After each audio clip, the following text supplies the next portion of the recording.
Добро пожаловать в Церковь Слово Божье. Господь милостив к нам, Он заботится о нас каждый день, не откладывая это на потом, не находя причин, чтобы этого не делать, не забывая, или просто из-за настроения почему-то не делая это. Он делает это регулярно, постоянно.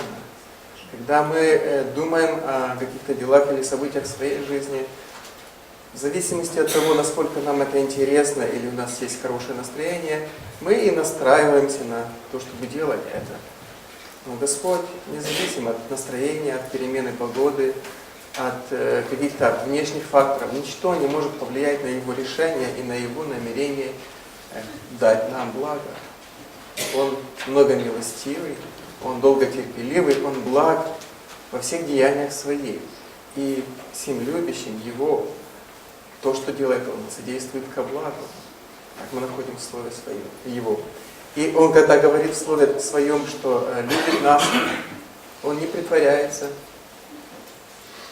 Он не ищет выгоды, Он не обманывает.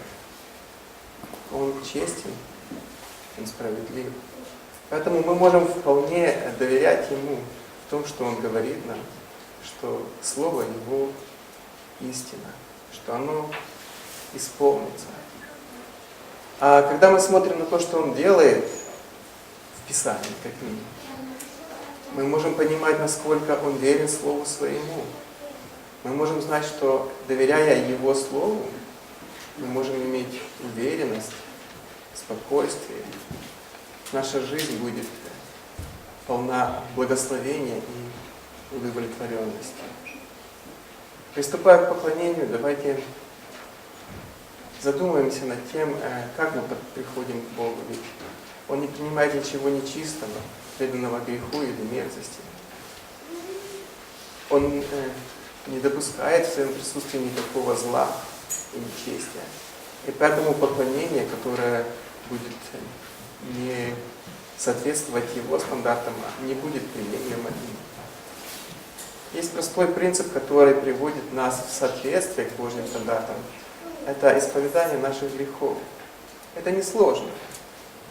Может быть неприятно или тяжело с точки зрения наших амбиций, с точки зрения нашей гордости, с точки зрения характера нашего или еще каких-то других причин.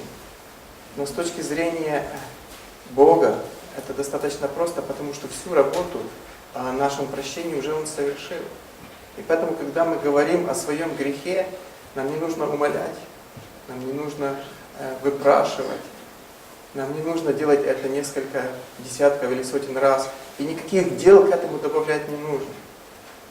Достаточно просто признать свой грех. И так как Он совершил уже все, то, будучи верен и праведен, Он простит нам наши согрешения, очищает от всякой неправедности. Поэтому, приступая к поклонению, у нас будет минута молчаливой молитвы, чтобы мы могли исповедовать свой грех перед Богом. Каким бы страшным или тяжелым он ни был, скажите это Ему. И тогда, восстановив свои отношения с Ним, вы сможете поклоняться Ему в духе и истине. Давайте помолимся.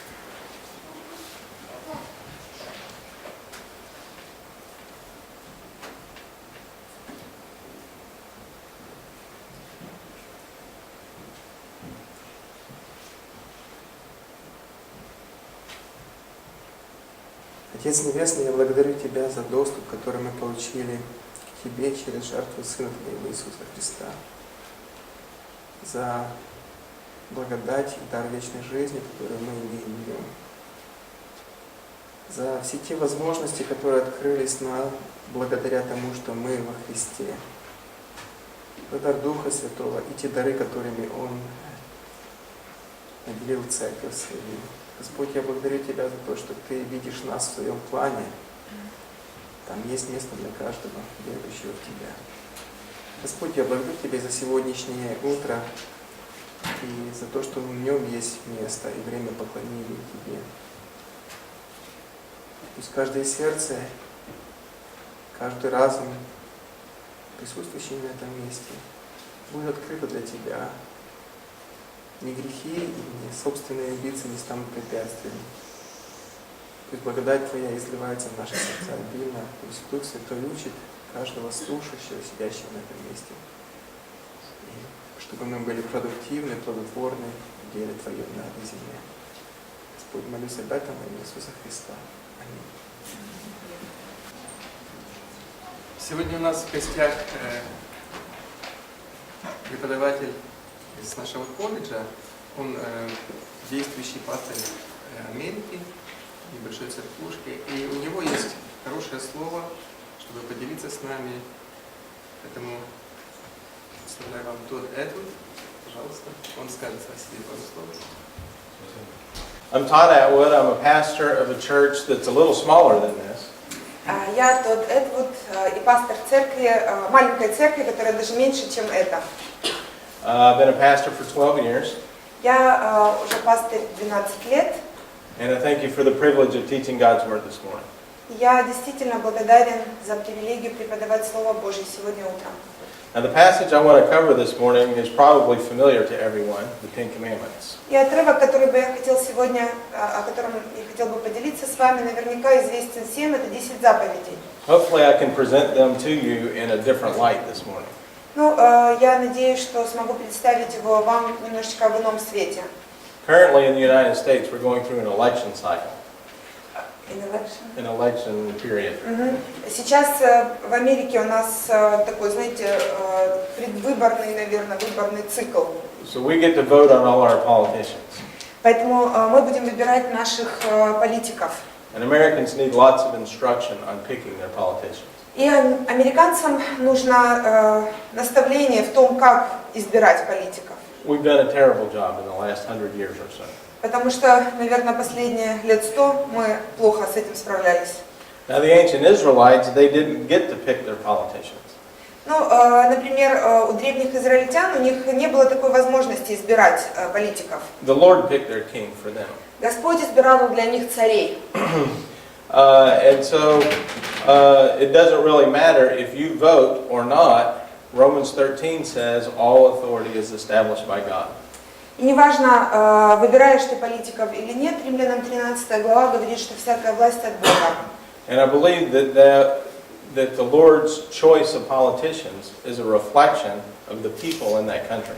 И я считаю, что то, как Господь выбирает политиков для народа, это отражение самого народа.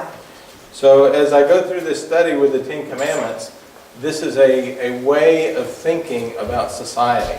По мере того, как мы будем смотреть на 10 заповедей, я думаю, что это способ, как смотреть на общество. The Ten Commandments describe the structure of a society. 10 заповедей, они как бы описывают структуру общества. And it describes the structure of a thriving, prosperous, free society of human beings. И здесь описывается такое, знаете, свободное, процветающее, развивающееся общество. As the first commandment implies, those citizens are mostly saved believers. И как первая заповедь предполагает, граждане этого общества в основном спасенные верующие. Now specifically, the Mosaic Law was given to the nation of Israel. Ну и конкретно, конечно же, Моисеев закон, он был дан народу израильскому. In the Mosaic Law, the Lord describes the perfection of corporate righteousness. И в Моисеевом законе как бы описывается совершенство общей коллективной праведности всего общества, так сказать. It describes man's approach to a perfectly righteous God. Описывается подход людей, человека вообще к to the righteous God, к праведному, Perfectly righteous God. к совершенному и праведному Богу. And so as a nation, the Ten Commandments describe a perfectly righteous society. Поэтому 10 заповедей, они описывают совершенное праведное общество. Now before I speak on the Ten Commandments or the Mosaic Law, I want to clarify two things. Ну, прежде чем я буду говорить вам о 10 заповедях, представленных в Моисеевом законе, я хотел бы пару моментов прояснить. First, as Paul addresses in the New Testament, no one is saved by the law. Прежде всего, как Павел говорит в Новом Завете, никто не спасается законом. And the reason is no sinful human being can attain to perfect righteousness. И причина заключается в том, что ни один греховный человек, ни одно греховное человеческое существо не может обрести Божью праведность сам по себе. Of course, apart from the work of Jesus Christ. Конечно же, он не может этого сделать независимо, вернее, без дела Иисуса Христа. The implication of that statement is what we find in the law is a state of perfect righteousness. Но применение, которое мы видим в 10 заповедях, там утверждается совершенная праведность Божья.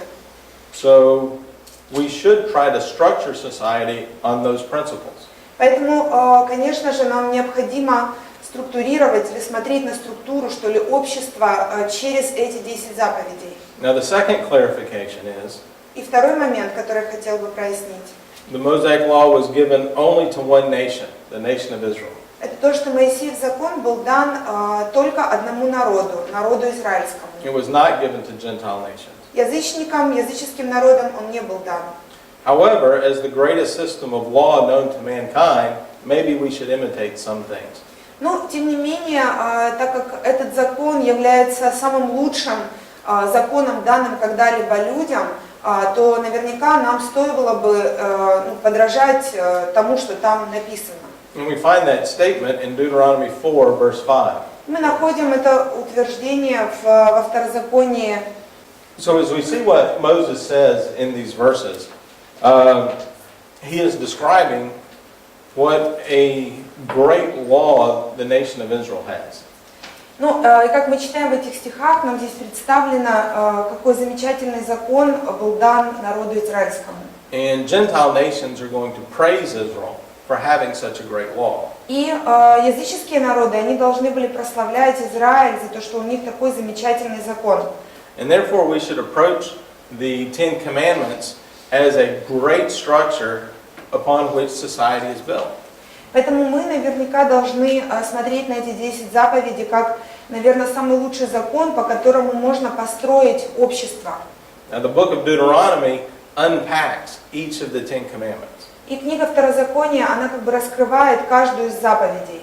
The first commandment has 2 or 3 chapters that describe what the first commandment is about. 2 или около 3 глав там описывает первую заповедь, что это означает, первая заповедь. And each of those commandments have a chapter or 2 that describe what that commandment actually means. И каждая из этих заповедей посвящена глава или 2, объясняющая, что эта заповедь значит. The point I'm making is, as citizens of a Gentile nation, we should recognize these principles of law. И что я хочу сказать, что мы, как члены языческого общества, языческих народов, должны смотреть, должны, так сказать, обратить внимание на этот закон. And these principles of law result in greater freedom and prosperity for a nation that obeys them. И вот эти принципы, представленные в данном законе, они дают народу больше свободы, процветания, поэтому нам нужно смотреть на это. Now, often when somebody suggests obeying the Mosaic law, the first thing is, oh, we can't eat pork or shrimp. Ну, прежде всего, когда люди смотрят на Моисеев закон, первое, на что они обращают внимание, мы не можем есть свинину или креветки.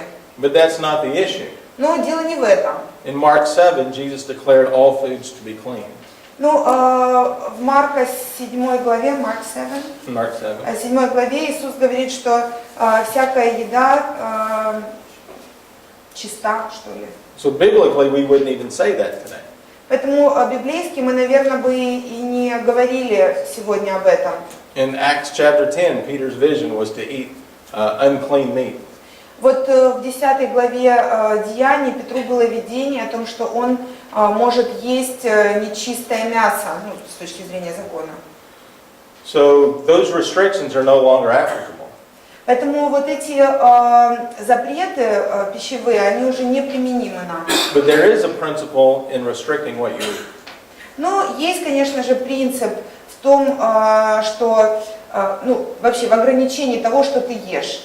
And you may ask, what about the sacrifices of the Mosaic law? Ну и вы также можете задаться вопросом, а как же насчет жертв из Моисеева закона, жертвоприношений? Well, Hebrews tells us the animal sacrifices are worthless because Jesus was the final sacrifice. Книга Евреям говорит нам о том, что жертвы, они уже не имеют никакого смысла, потому что Иисус Христос является жертвой за нас, Он как бы конечная жертва.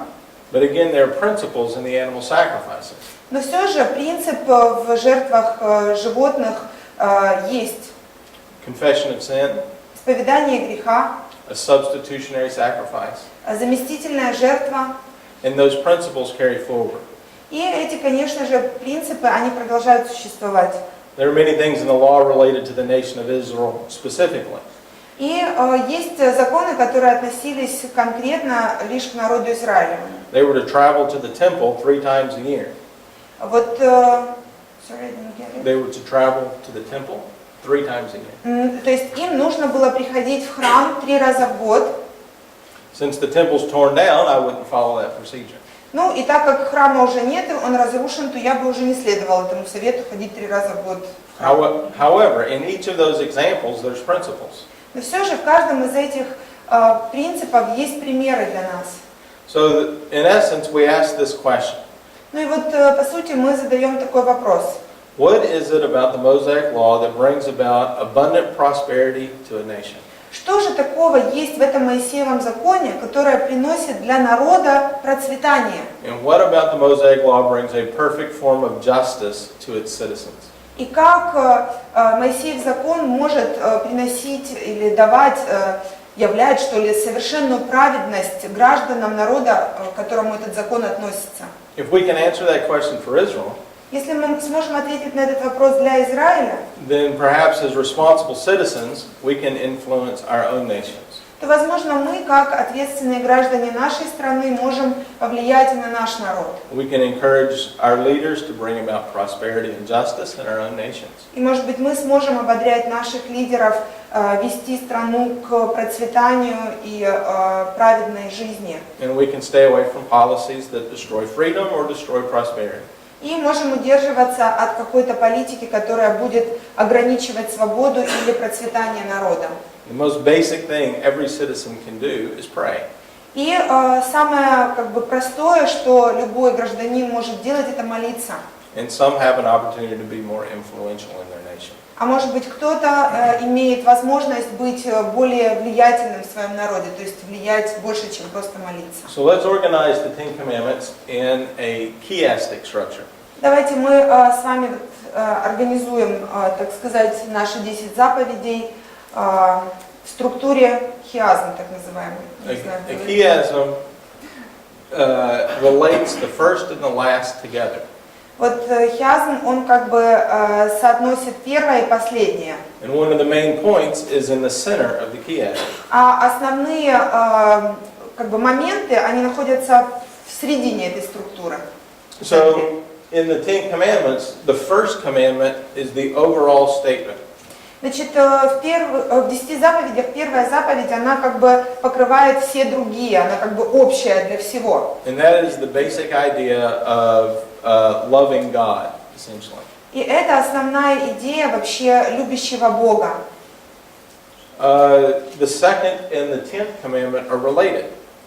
Вторая и 10-я, second and 10th. Actually, wait a second. Let me start in the middle now. Подождите секундочку, давайте я, наверное, со середины начну. The center point of this chiasm is the 6th commandment. Вот центр вот этой структуры, этого хиазма, это 6-я заповедь. And it speaks to the sacredness of life. И она говорит о святости жизни, о том, что жизнь священна. The center point of any law is to protect the lives of its citizens. Потому что центром любого закона защищать жизнь его граждан. Now, moving out from the center point to the two areas related to that. И если мы будем двигаться вот от этого основного пункта священства жизни, то рядом находятся два как бы связанных с этим принципом момента. The 5th and the 7th commandment are related to the family. 5-я и 7-я заповедь относятся к семье. The 5th commandment speaks of children honoring their parents. В 5 говорится, чтобы дети почитали родителей своих. And the 7th commandment speaks of the strength of a marriage. А 7 заповедь говорит о силе брака. Marriage and family are sacred. Брак и семья – это дело священное. And that is the next block of a society.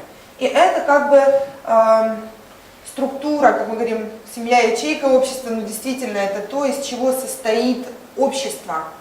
Moving out from that, we see the 4th and the 8th commandments are connected. Если мы идем дальше, то мы видим, что 4 и 8 заповедь связаны. The Sabbath, while that's not necessarily a church age principle, Ну, шаббат или суббота это не церковный, конечно, принцип. the principle behind the Sabbath is that we don't have to work every day of our lives. Но принцип, который там заложен, это то, что мы не должны трудиться абсолютно каждый день в своей жизни. We depend on God for our we depend on God for our abundance. Мы зависим от Бога вообще в том, как мы представляем вещи. And connected to the Sabbath is the principle of labor. И здесь в заповеди о шаббате здесь заключен принцип труда, как трудиться. And the 8th commandment speaks of the sanctity of property. А в 8 говорится о том, что частная собственность священна. The things that you own are related to the labor you have performed. Потому что то, что ты имеешь, это связано с тем трудом, который ты осуществляешь. And the labor that you perform is protected by God, the Sabbath principle. И труд, который ты осуществляешь, охраняется Господом. Это заключено в заповеди о шаббате. The 3rd and the 9th commandment are also connected. Также 3 и 9 заповеди также соединены. 3. And the 3rd commandment, Да. yes, the 3rd commandment about speaking the Lord's name in vain. 3 говорит о том, чтобы не использовать имя Господа впустую. That really speaks of the sanctity of language related to God. Здесь речь идет о sanctity of what? Language. Святости. You mean second one? Third The one? third commandment. Да, значит, 3 заповедь не использовать имя Господа впустую. Речь идет о том, чтобы использовать свято язык свой, так сказать, как что ты говоришь. The 3rd commandment does not command us not to cuss. You have a word for cussing, using bad language, saying bad words. Okay. So here you shouldn't use bad words about God or something. That's not what it's saying. Окей. Значит, здесь не идет речь о том, чтобы проклинать Господа или говорить какие-то плохие слова о Боге. Ну, в этой заповеди, когда впустую говорится. Using the Lord's name in vain means not saying correct things about God. Использовать имя Господа впустую, это означает говорить что-то неправильное о Боге. And as that commandment is unpacked, you'll see things in there about making vows, about what work you do. То есть, если, когда эта заповедь, значит, раскрывается, там речь идет о том, чтобы не клясться, например, не говорить какие-то вещи, то есть, с Богом не связанные, то есть в основном к клятве относятся. The rejection of false prophets falls under the 3rd commandment. Также вот непринятие лжепророков также относится к 3 заповеди, потому что они неправильные вещи провозглашают. False teaching is found under the 3rd commandment. Также лжеучения, они попадают в эту заповедь.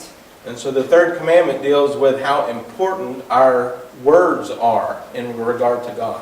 Поэтому 3 заповедь, она говорит о том, насколько важны наши слова, когда мы говорим что-то о Боге. The 9th commandment does the same thing in our words with regard to man.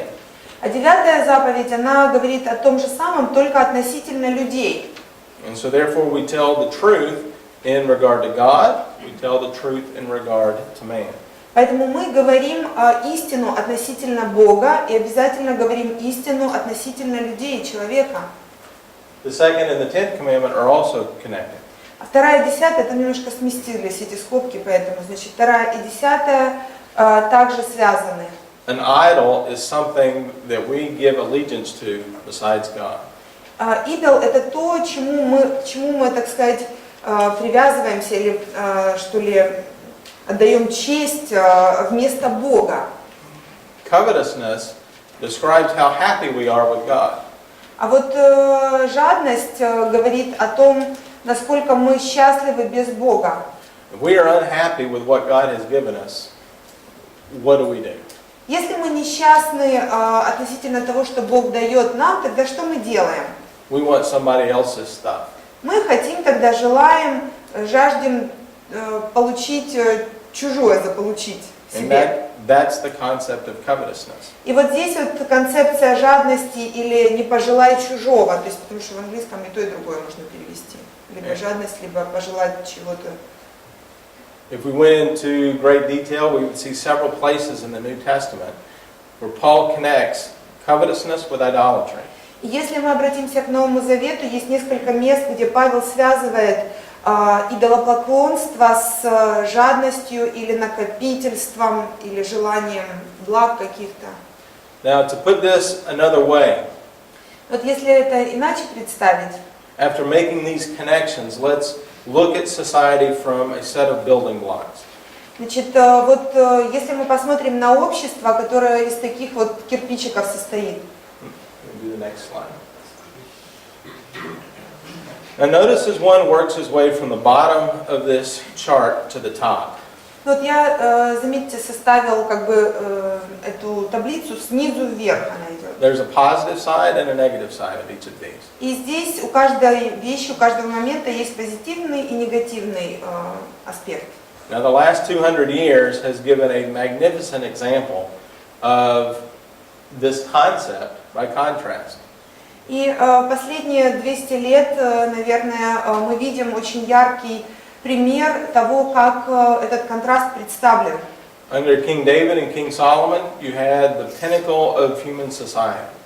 Вот под правлением царя Давида и Соломона там было как бы был пик израильского общества, развития, что ли, израильского общества. You had a magnificent, prosperous society that had trade around the world. Было величественное государство, которое, ну как бы, оно было велико во всем мире, торговало с другими странами, было процветающим. And over the last 2 centuries, we've had many examples of governments that are atheistic. А вот последние 200 лет нашей истории представляют пример того, как атеистическое общество строится. And of course, in my country, we have leaders that openly reject God. В моей стране, конечно же, лидеры, они открыто отвергают Бога. And this is a big issue for American voters. И для Америки это большой вопрос сейчас. Now look at the comparison here in society. Посмотрите на это сравнение в обществе. The 10 Commandments begin with addressing the allegiance of the heart. Значит, в 10 заповедей они говорят о том, кому предано сердце. All people devote themselves to someone. Каждый человек, вообще все люди, они кому-то себя посвящают. That someone is either God or someone determined by self. Ну и этот кто-то, кому предан человек, либо Бог, либо кто-то иной, ну, что сам человек для себя определяет. And this is the critical issue of the tree in the Garden of Eden. И в вопросе дерева в Эдемском саду как раз это тоже был центральный вопрос. The serpent's primary question was, did God really say you will not die? Потому что вот помните, что змей сказал? Действительно ли Бог сказал, что вы умрете? In Genesis chapter 2, God said, yes, you will die. И в Бытие 2 главе Бог говорит, да, вы умрете. And the serpent said, no, you will not die. А змей говорит, нет, вы не умрете. Man then placed himself in the role of the judge of God. И человек ставит себя как бы в роль судьи Бога. Будет он слушаться, не будет его. And man felt that he was the one that got to pick if God makes the rules or do I make the rules. И он как бы ставит себя на такое положение, где он выбирает, Бог будет мне устанавливать правила, или я сам буду себе устанавливать правила?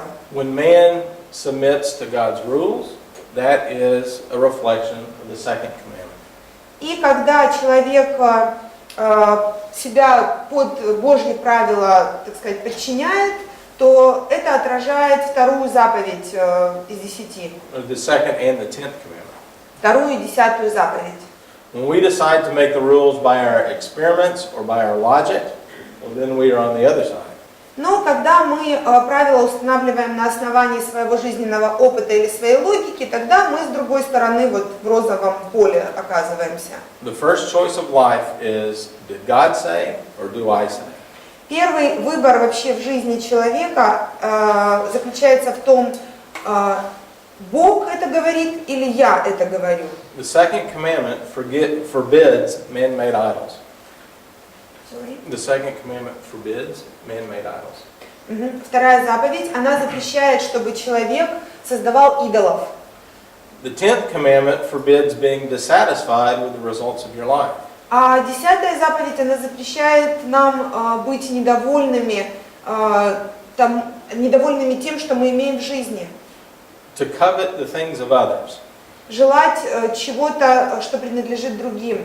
In essence says, my God is not good enough to provide for me.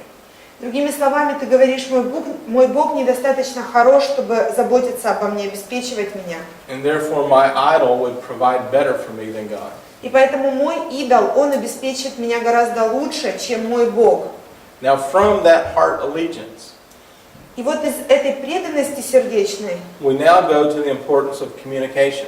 теперь мы переходим к важности коммуникации. Genesis 1 and 2 heavily emphasize the importance of language. Бытие 1-2 глава очень сильно, очень большой акцент ставит на важности языка.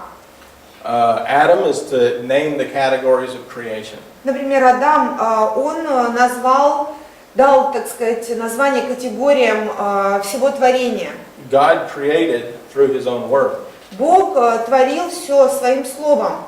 And when God created through a word, that emphasizes design. Когда Бог творит все словом своим, там подчеркивается задум, дизайн какой-то. As every scientist examines his own DNA, Когда вот ученый человек исследует свою ДНК, he's looking at a language. он смотрит на язык определенный. He is reading a code that communicates how the body is made. Он читает код, который доносит ему информацию о том, как тело создано. Everywhere we look, we see God's word. И куда бы мы ни посмотрели, везде мы видим Слово Божье. Design is built into the language and into the world through language.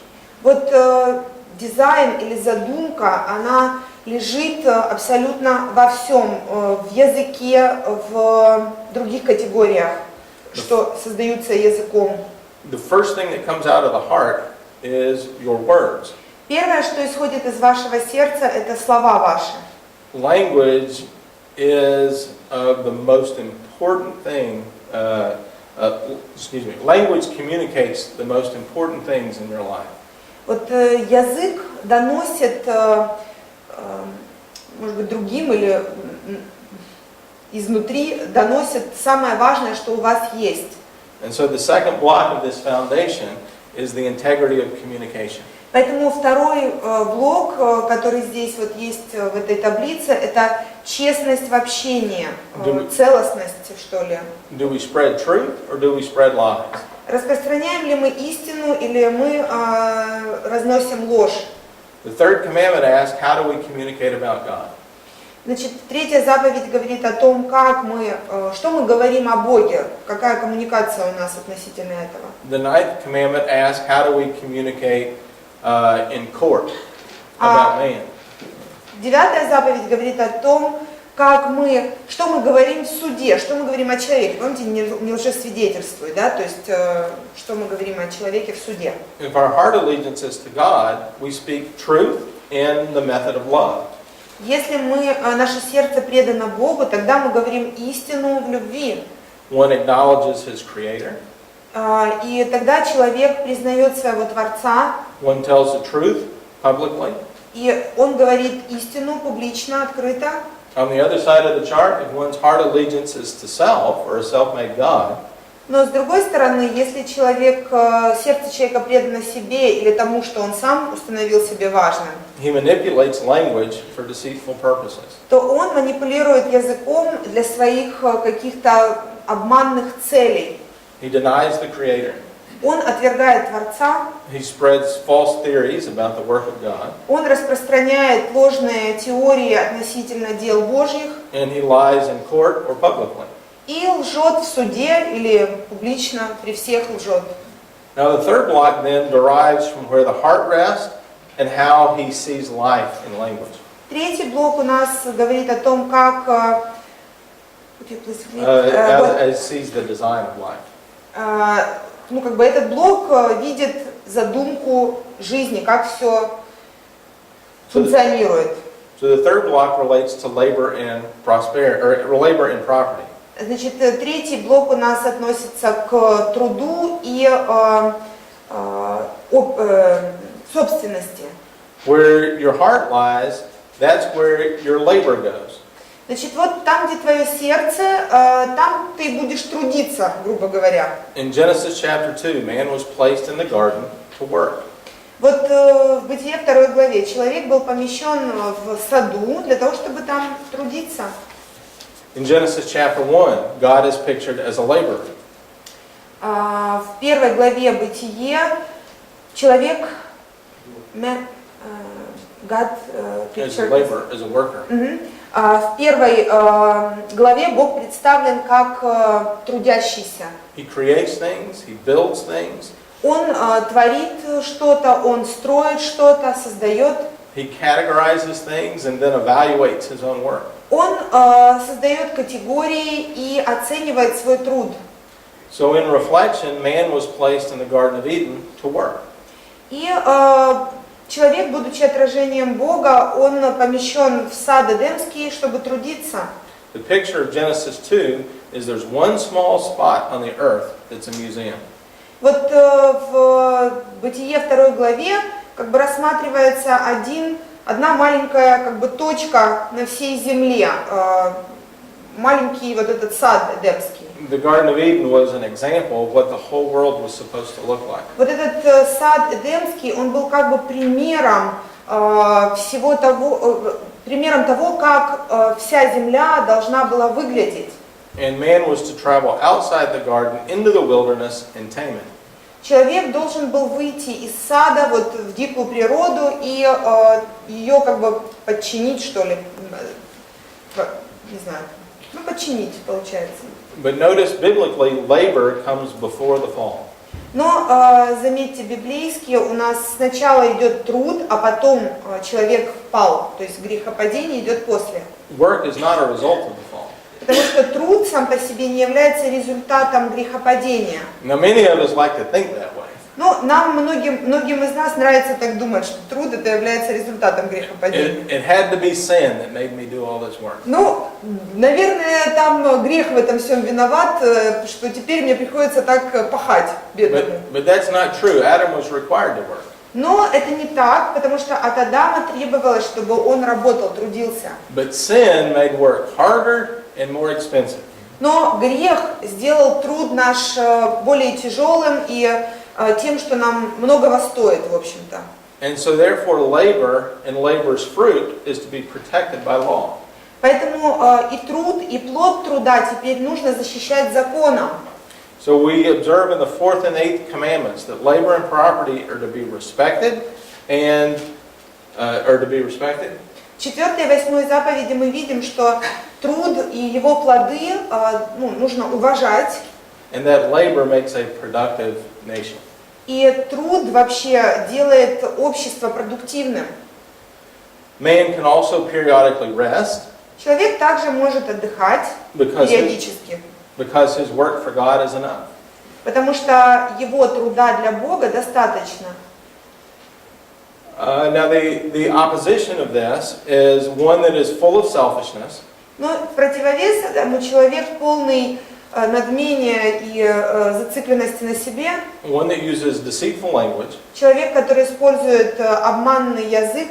that type of person disrespects property and wastes production. Такой человек, он не уважает собственность, и он, так сказать, не приносит плода, он бесплодный, грубо говоря. Labor and productivity are attacked or misused or stolen. И тогда труд и продуктивность вашего труда как бы злоупотребляется этим всем и просто воруется от вашего труда, грубо говоря. And laws actually restrict productivity. И закон тогда сдерживает продуктивность или воспроизводство и подавляет воспроизводство. Now notice what we have so far. We have classically the divine institutions. Ну и вот что у нас до этого момента было, у нас были только божественные институты. The first being the choice of how a person works. То есть так сказать, выбор человека, как он будет трудиться. Labor can be the first divine institution. То есть труд является первым божественным институтом. Genesis 2:15. Это Бытие 2:15. Built on one's labors, the first small business, the family. И потом... The first small business is the family. Ага. И значит, и первым бизнесом, так сказать, является семья. Marriage was designed to help man in his labor. Брак помогает человеку в его труде. Genesis 2 speaks of the first married couple. Бытие 2 глава говорит о первой семье, о первой паре, которая сочеталась с браком. And the woman was to help man in his labor. И женщина должна была помогать мужчине в его труде. And so for labor to be efficient, a marriage has to be strong. И для того, чтобы труд был, так сказать, продуктивным, брак должен быть сильным. So as we move to that fourth block, we have what is that, family and what? Значит, и четвертый блок, который у нас есть, это брак и семья тогда. And so the marriage has to be strong and the family has to be strong. Поэтому и брак должен быть сильным, и семья должны быть сильными. И брак, и семья. But notice the opposite function here. Ну вот заметьте, что у нас в противовес сильному браку и семье. The selfishness of a society Вот эгоистичность общества, works to destroy marriages. она действует так, что разрушает браки. Or it produces dysfunctional family units. Или же приводит к дисфункциональным семьям. And a poorly performing family destroys production. И когда, значит, семья неправильная, то, конечно же, и продуктивность слабая. It destroys production through corrupt ethics. Значит, если слабая семья, то она разрушает продуктивность тем, что этика страдает, этика неправильная, в общем-то, из этого растет. And it's because those ethics are not taught in the home. Из-за того, что правильная этика в доме, в семье не преподается. And therefore, built upon that block, we now have the premier importance of life. И потом на этом блоке мы ставим еще один блок, как бы превосходство жизни над всем. God's law is centered on the protection of life. Потому что Божий закон, он, так сказать, строится на том, чтобы защищать жизнь. And we could relate this specifically to the fourth divine institution. И мы можем это как бы связать с четвертым божественным институтом. And that's the function of the nation. Это то, как функционирует народ целый. The nation came into effect after the global flood of Noah's day. И народы появились уже после потопа. The nation is designed to protect life in two directions. И нации или народы, они должны защищать жизнь двумя способами или в двух направлениях. Internally, the nation protects life from the criminal. Внутри народа, значит, нужно защищать жизнь от криминала, преступности. And therefore, as you read through Deuteronomy, you'll see a difference between homicide, manslaughter, and protection of life. Поэтому, читая закон Моисея, вы увидите разницу между убийством человека, homicide, manslaughter. Yeah, one's intentional, one's not intentional. Значит, разницу, это как бы идут термины, не знаю, не в юриспруденции, даже в, как это называется, закон, понятно, что умышленный, неумышленный, но он говорит о терминах, которые используются в, как этот закон называется, в общем, неважно. Есть закон, там, допустим, в общем, преднамеренное, непреднамеренное убийство, ладно, бог с ним. And the second way a nation does is to protect through the military. И второй способ, это как защищается жизнь через армию. And so Deuteronomy also defines right ways and wrong ways to go to war. Второзаконие также описывает правильный и неправильный способ, как идти на войну. And these are all found within the sixth commandment. И все это у нас подпадает под шестую заповедь. And so therefore, in conclusion, I encourage a study of the Mosaic Law. Поэтому, как вывод, я хочу ободрить вас поизучать для себя Моисеев закон. It's a wonderful description of the foundations of society. Потому что там есть замечательные описания того, как общество работает, функционирует. And if you study the book of Deuteronomy, for example, Если вы, например, поизучаете книгу Второзакония, it's divided up to give a description of each of these blocks of society. там как бы объясняется каждый из этих блоков общества. And when these principles of law are discovered from Israel, И когда вот эти принципы закона для Израиля были даны, those principles can be used to bring prosperity to any Gentile nation as well.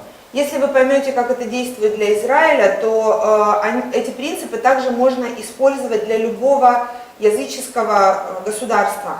And so hopefully this morning I've given you a different way of categorizing the Ten Commandments.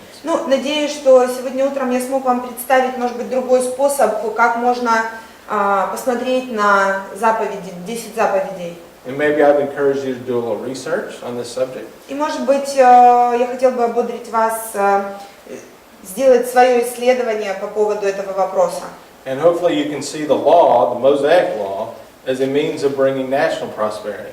И я надеюсь, что вы также увидите, что закон, Моисеев закон является инструментом для процветания общества. And instead of just being a personal list of do's and don'ts. Вместо того, чтобы смотреть на эти заповеди как на личный список, чего делать и чего не делать. These commandments are for the individual and the nation. Потому что эти принципы, они относятся как к отдельной личности, так и ко всему народу. So with that we close in prayer. Давайте мы закончим молитвой тогда. Shall we pray? Dear Heavenly Father, we thank you for your blessings. Дорогой Отец Небесный, мы благодарим Тебя за благословения Твои. We thank you for the design that you have made. Благодарим Тебя за дизайн, который Ты создал. We thank you for communicating that design to us. И мы благодарны Тебе за то, что Ты свой вот этот дизайн, свой задум доносишь нам. We ask your enlightenment to your word. И мы просим просветления от Тебя, чтобы понимать Слово Твое. And may we bring decisions in our own lives that bring honor and glory to our Savior, Jesus Christ. И пусть мы принимаем решения в нашей жизни такие, которые будут приносить славу и почтение Господу Иисусу Христу. In Christ's name we pray. И во Amen. имя Христа я молюсь. Аминь.